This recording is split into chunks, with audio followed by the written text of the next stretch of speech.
আব্বা আমার একটা বিয়ে করায় দেন। এই কথা বলতেই ওর বাপ ওকে বলে, আজ প্রথমবার কইছো তাই মাফ করে দিলাম, কিন্তু দ্বিতীয়বার যেদিন কবি দেখছেন কাণ্ড, আজকাল বাপ মারা ছেলেপেলেরা বিয়ে করতে চাইলে বিয়ে দিতে চায় না। সেই দিন তোর কলজাটারে তাই না বাইর করে আমি ওজন করো। এটা বলে তার বাচ্চাকে বলে, আব্বা শোন, বিয়ে করতে হলে তোকে ইন্দুর শিকার করা শিখতে হবে, চল আজকে তোকে আমি ইন্দুর শিকার করা শিখাবো। বাচ্চা বেলটা একটা ইন্দুরকে পালিয়ে যেতে দেখে তার বাবাকে বলে, কিন্তু তার বাবা শুনতে পায় না। না শুনতে পেলে সেই ইন্দুরটাকে নিজেই দেওয়ার জন্য দৌড়াতে গেলে তার বাপ তাকে বলে, মত করো মেরি জান, লাইফ মে কুছ আচ্ছা করো ইয়ার। এটা বলে বাচ্চাটাকে আরো বলে যে আমার 50 বছরের এক্সপিরিয়েন্স ইঁদুর ধরার, আগে তুমি দেখো আমি কিভাবে ইঁদুর শিকার করি। তোমার বাপও আমার কথা শুনছিল না, এজন্য মারা গেছে, আমি চাই না তোমাকেও হারাতে। সেটা বলে ভাব নিয়ে ইঁদুরটাকে ফলো করতে করতে যায়। তারপর বাচ্চাটাকে দেখিয়ে চুপি চুপি দরজার কাছে গিয়ে ঝাঁপ দিতেই বিড়ালটাকে লাথি মেরে বাইরে পাঠিয়ে দেয়। লাথি খেয়ে বিড়ালটা চোখ মেলে তাকিয়ে দেখে ইঁদুরকে ভেবে ক্যাঙ্গারুকে ধরতে গিয়েছিল। তারপরে তার হঠাৎই মনে পড়ে যায়, বাচ্চার সামনে তো আমার ইজ্জত থাকলো না, এই জন্য সে রিগি দিয়ে উঠে দাঁড়িয়ে আবারও ক্যাঙ্গারুটাকে ধরতে চেষ্টা করলে ক্যাঙ্গারুটা তার সাথে টি-20 খেলে। মার খেয়ে বিড়ালটা পাগল হয়ে কি বলতেছে দেখেন।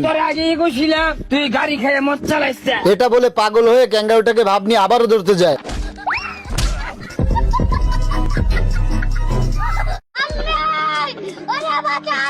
বিড়ালটা ইঁদুরটাকে ধরতে গিয়ে ইঁদুরের জন্য পাতা ফাঁদে বিড়ালটার আঙুল পড়ে আটকে যায়। আটকে যেতেই চিল্লাতে চিল্লাতে সে পাখির কাছে আসতে পাখিটা রেগে তাকে বলে, আমার চ্যাটার বাল।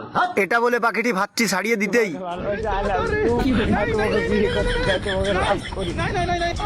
বিড়ালটাকে সরিয়ে দিয়ে চলে যেতে বলে। সে চলে গেলে আবারও সে বই পড়তে শুরু করে। কিছুক্ষণ বই পড়তে পড়তে বিড়ালটা আবারও এসে হাজির হয়ে বলতে শুরু করে। সেটা বলে বিড়ালের কাছ থেকে কাগজটি কেড়ে নিয়ে পাখিটি পড়তে শুরু করে, আমার সব সম্পত্তি তোমার নামে লিখে দিলাম মোদি, ইতি তোমার হাসু আপা। আজরাইল কি চিনে না। আসলে ব্যাপারটা হয়েছে এখানে বিড়ালটার নামই ছিল মুদি। বিড়ালটি এত ধন সম্পত্তি পেয়েছে দেখে পাখিটি লোভে পড়ে যায়। তারপর পাখিটা বিড়াল মুদিকে বলতে শুরু করে, 8-10 লটারি এক সাথ লাগা क्या? হঠাৎ করে এত সম্পত্তি পেয়ে মুদি কি করতেছে দেখেন। এটা বলতে বলতে বিড়ালটা খুশি হয়ে চলে যায়। এদিকে পাখিটি বিড়ালটার টাকা পয়সা আত্মসাৎ করার জন্য তাকে খেদানোর জন্য একটা বুলডগকে ভাড়া করে। বিড়ালটা হঠাৎ করে ধনী হয়ে যাওয়াতে খুশি হয়ে নিজের আঙ্গুল নিয়েই খেলতে শুরু করে। বিড়ালটা পাখিটাকে বিপদে পড়তে দেখে দরজা খুলে তাকে বাঁচানোর জন্য যেতে গেলেই তারপর বিড়ালটা ভীষণ রেগে যায়। ভীষণ রেগে গিয়ে দৌড়ে গিয়ে তারপর কি করতেছে আপনারা নিজেরাই দেখেন। এদিকে পাখিটা সেটা দেখে ভয়ে তার কোলে উঠেই বসছে। একটা কথাই আছে না, কারোর জন্য গর্ত করলে সেই গর্তে নিজেকেই পড়তে হয়, পাখিটারও হয়েছে তাই। ভাল্লুকের মালিক ভাল্লুককে ঘের এবং হোটেলের দায়িত্ব দিয়ে বিমান ভ্রমণে যাওয়ার প্রস্তুতি নেয়।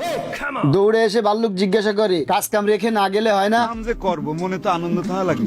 এতটুকুই শুনতে ভাল্লুকটি বুঝতে পেরে তাড়াতাড়ি বিমানের পাখাটি ঘুরিয়ে দেয়। ঘুরিয়ে দিতেই বিমানে পাখাটি বাইরে বেরিয়ে আসে।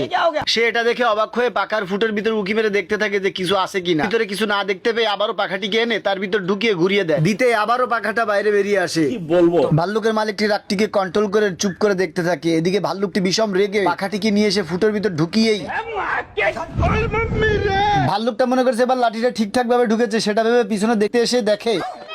এটা দেখে তড়িগড়ি করে দৌড়ে এসে পাখাটি খুলে উকি মেরে দেখতে গেলেই আল্লাহর কসম তোরে আমি খাইয়ে ফেলাম। যেহেতু ভাল্লুকটার মালিক সেজন্য সে পাখাটাকে ঢুকে একটি নাট লাগিয়ে নাটটাকে টাইট করে দেয়। এদিকে পেঙ্গুইন সেটা দেখতে পেয়ে পেঙ্গুইনকে প্রথম পার্টে তার ঘেরের থেকে মাছ ধরতে দিয়েছিল না, সেটার প্রতিশোধ নিতে তার হেলিকপ্টার পিছনে একটা রশি বেঁধে রশিটা টাওয়ারের সাথে বেঁধে দেয়। সেটা ভাল্লুকটি না দেখতে পেয়ে পাখাটাকে ঘুরিয়ে দিতে হেলিকপ্টারটি উড়ে যেতে শুরু করে।